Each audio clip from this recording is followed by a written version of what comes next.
காலையில் சுண்டல் சாப்பிட்றது உடம்புக்கு ரொம்ப நல்லது. நீங்களும் வீட்டில் சின்ன பிள்ளைங்களுக்கு செஞ்சு கொடுங்க. சரி, அப்படியே ஹெல்த்தியாக தண்டங்கீரை வீட்டில் சமையல் செஞ்சுட்ருந்தாங்க என் தங்கச்சி தான். உங்களுக்கும் சமைக்கிறது ரொம்ப பிடிக்கும்னா இந்த வீடியோக்கு லைக் பண்ணுங்கள். சாப்பிட்றது ரொம்ப பிடிக்கும்னாலும் என்னை மாதிரி நல்லா சாப்பிடுங்க, ஆரோக்கியமாக இருங்க. தோட்டத்துக்கு வந்தார் பால்கார், வந்து பால் பீச்ச ஆரம்பிச்சிட்டாரு. பால்கார் வர வர மாட்டு பால்லாம் குறைய ஆரம்பிக்கி. என்ன பண்ணன்னு கேட்டேன். தன் ரத்தத்தில் ஒரு பாதி பாலாக கொடுப்பது பசுவோட வேலையப்பா, நீ காலையில் சாயங்காலம் மாடை ஒழுங்காக மேய்ப்பா அப்படின்னாரு.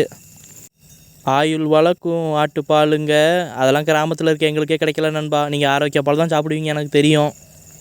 போன வாரம் தான் நண்பா தவிடு தூக்கியிருந்தேன். தவிடு 1400 சொன்னாங்க.